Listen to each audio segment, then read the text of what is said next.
परम सच्चिदानंद घन आनंद स्वरूप प्रेम स्वरूप ज्ञान ऐश्वर्य वैराग्य अनंत शक्ति स्वरूप जगत गुरु प्रभु श्री कृष्णचंद्र जी अर्जुन जी को निमित्त बनाकर श्रीमद् भगवत गीतामृत का पान करा करके शरणागत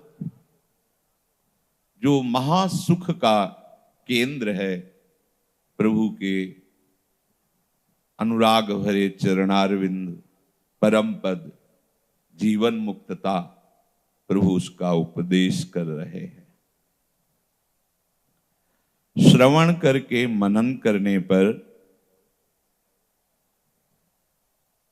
कोई भी श्रवण तभी सार्थक होता है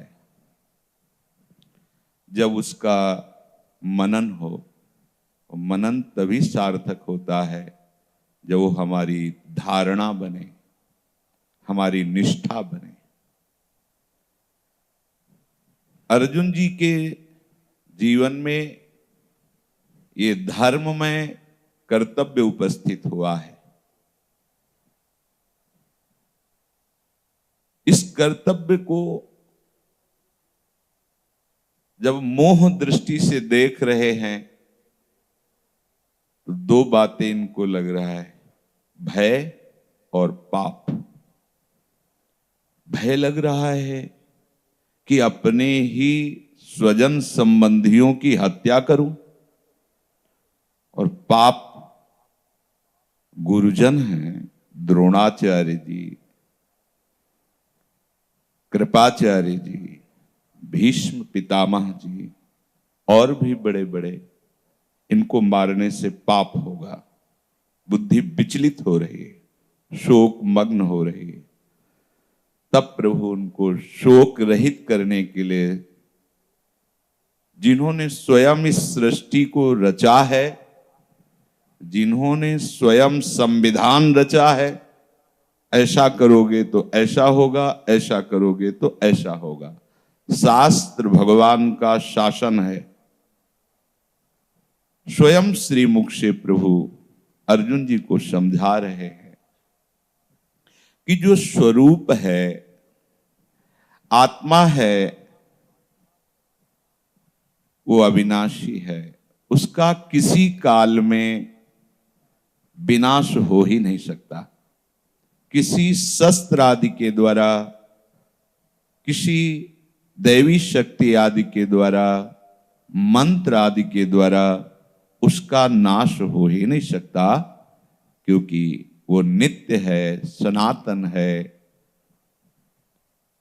और जो देह है, इसको बचाया नहीं जा सकता, इसका नाश निश्चित है, क्योंकि ये अनित्य है, ये विनाशी है, और ये मध्य में केवल भास रहा है।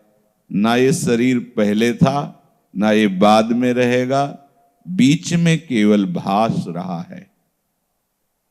प्रभु ने अर्जुन जी को कहा, स्वधर्ममपि चावेक्ष न विकम्पितुमर्हसि धर्म्याधियुद्धात् श्रेयो यच्छत्रियस्य न विद्यते। हे अर्जुन, अपने छात्र धर्म को देखकर तुम्हें विकंपित नहीं होना चाहिए, कर्तव्य कर्म से विचलित नहीं होना चाहिए, घबराना नहीं चाहिए, कांपना नहीं चाहिए, भयभीत नहीं होना चाहिए। तुम्हारे सामने जो कर्तव्य कर्म उपस्थित हुआ है, उसमें घबराने की जरूरत नहीं है। प्रभु कह रहे हैं, इस समय जो तुम्हारे सामने धर्म में कर्तव्य कर्म है, इससे बढ़ करके दूसरा कोई कार्य नहीं।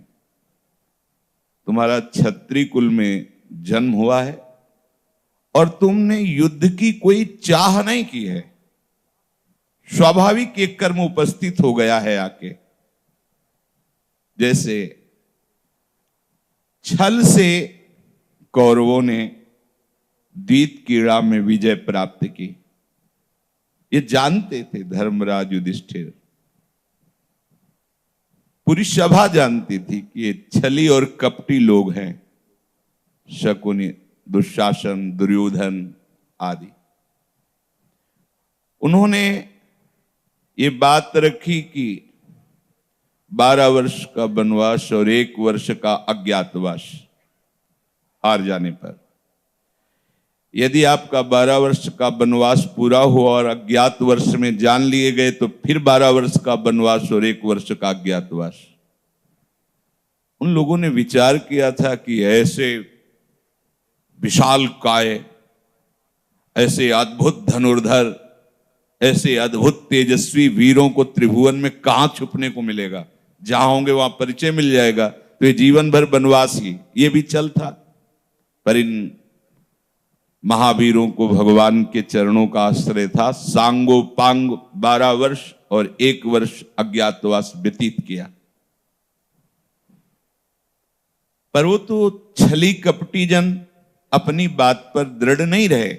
इतना होने पर भी उन्होंने कहा कि मैं एक सुई के अग्रभाग को भी, जैसे सुई का अग्रभाग हो, उतनी भी जमीन नहीं दूंगा, ऐसे नहीं दूंगा।